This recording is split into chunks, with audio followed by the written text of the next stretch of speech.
forget rules. Queen willing to pay no heed to royal rules, greasing wheels for William and Charles. The Queen's speech at an evening reception on Monday has been defended by a royal expert against claims that the monarch was interfering with politics.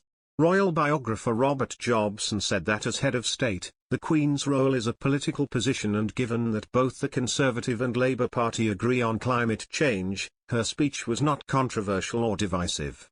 Both Prince Charles and Prince William are renowned environmental campaigners, with the Queen stating she was proud of their efforts.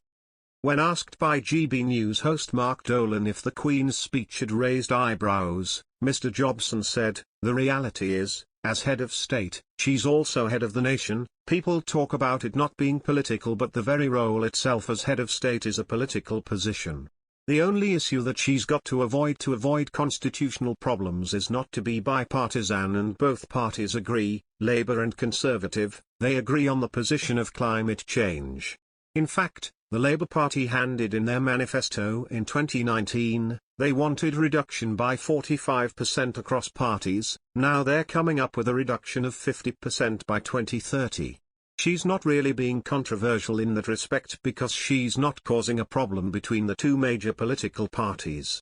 The Queen's speech was shown via a recorded video message to assembled delegates at an evening reception hosted by Boris Johnson. Speaking from Windsor Castle in a bright green dress, the 95-year-old monarch urged world leaders to act for the sake of our children, and our children's children.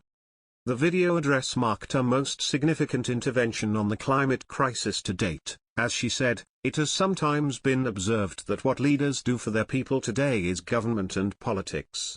But what they do for the people of tomorrow, that is statesmanship.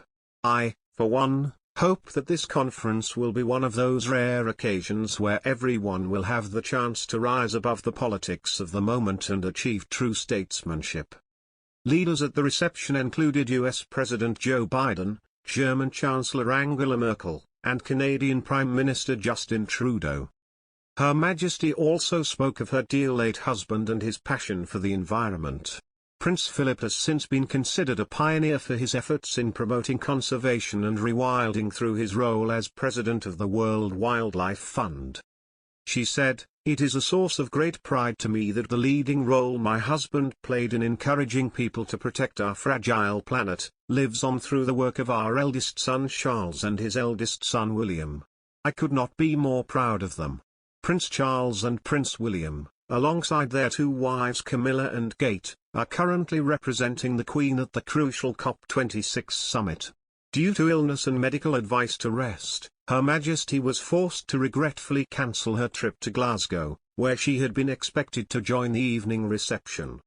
Her two heirs are renowned for their passionate efforts to draw attention to the climate, with Charles recently celebrating 50 years of environmental activism. In her address, the Queen recalled an academic gathering in 1969 in which Prince Philip warned how critical it was to address climate change. Royal biographer Robert Jobson, who penned a biography about the late Duke of Edinburgh, described the speech as wonderful, but suggested that the Duke may not have been the most comfortable with the display of affection. This is likely because traditionalists deem public displays of affection as a breach of royal protocol, while other royal watchers claim it shows the monarchy evolving with the times. The Duke of Edinburgh died aged 99 in April, and at the time royal biographer Nigel Cawthorne claimed that Prince Philip himself would not countenance public displays of affection. However, since his death, members of the monarchy have shown an outpouring of grief which has signalled a shift in the royal family's approach to emotion.